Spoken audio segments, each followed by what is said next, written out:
21st Annual Komen Nebraska Race for the Cure. KMTV.com for details.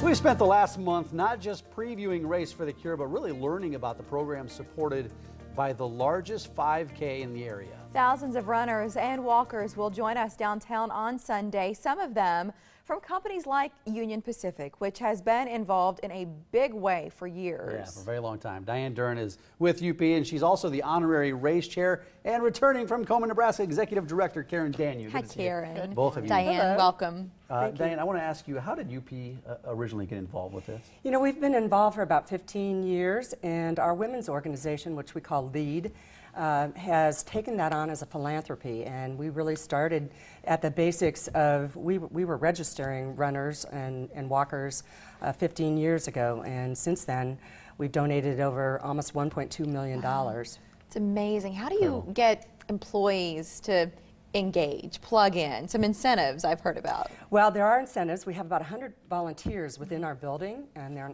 on each of the floors. They do things like Putt for the Cure, and they have auctions on their floors, and they have cookies, and do a variety of different things. You know, breast cancer has touched almost everyone in our company in some way, whether it's their family or whether it's themselves or a co-worker. And so I think it's pretty easy to get them engaged. Yeah, well, you guys do a good job of it. You're professionals in that area. So how would you encourage, I guess, other community partners to get involved in this way and support Komen in these corporate challenges? Well, as I said, I think everybody's been impacted in one way or another, so whether you're a man or whether you're a woman, I think that just incenting people, having come out to the race, incenting people to volunteer, and starting a team. Karen, we talk about the money raised, a lot of it, and where does it go? Because I think once you understand that part of it, you're more inclined to. So these funds, where do you send them? When we say Komen, Nebraska, with the emphasis on the Nebraska, because 75% of our net proceeds stay here in the state to help women, men, everybody that's affected with the disease, because just because you have the disease, you're not in isolation. So we fund programs for education, screening, treatment, support, and then of course research will ultimately drive us to that cure. Yeah, the money is a huge part of this. I mean, it's a fun race.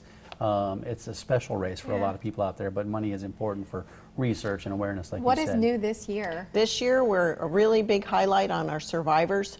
So we have an upgraded Survivor Pink Pavilion. Love it. And then, of course, we always have our Survivor photo, which is always important. But following that, we're going to have our Survivor Parade, where we're going to have the longest survivors lead us out. And then so that they will have signs that say how many year survivor they are.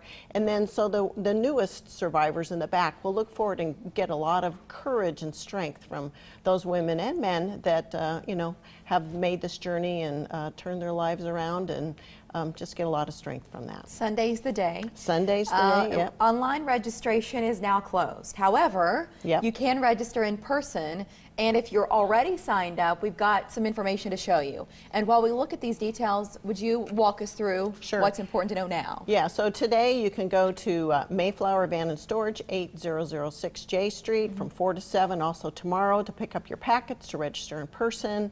And then on Saturday morning from 9 until 12, same location.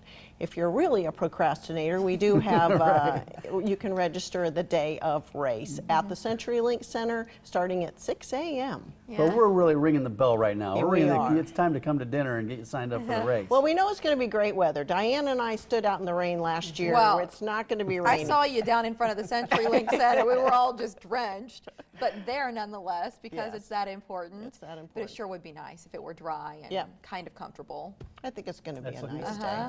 Yeah. But regardless, it's a celebration and it's a fundraiser, and we look forward to this event every year. Let's talk about pink. We're all wearing shades of it here at an event like Race for the Cure. The first year I wore pink because I thought that's what you did. But is that a color that you almost designate for survivors, and what would your message be on that? Well, our survivors do wear pink, and everybody else typically wears white. But you know, Komen has spearheaded the color of pink to raise that as awareness. And if there's nothing else that Komen has done, and they've done lots, it's used that color to signify awareness for not only breast cancer, but lots of other cancer organizations. And now you see it not just in October, but throughout the year. We're hearing more, we're seeing more, but this is the month. And Sunday is the day here in Omaha for Race for the Cure. Hope you'll join us there. Sign up in person prior to either today, tomorrow, or Saturday at Mayflower, 80th and J, and then Sunday morning for the survivor photo. That'll be the first big to-do at 7:30, and then we'll go from there with the race and the walk, and online it's KomenNebraska.org. We touched on this a little bit last week. Pink tutus are acceptable. Absolutely. You can wear pink tutus, because there's some pink tutu sightings down there every year. Karen, thank you. Thank you, Good to see Mary. you, and Thank Diane, you, nice Mike. to have you here. We Good to see you. appreciate it. So whether it's trying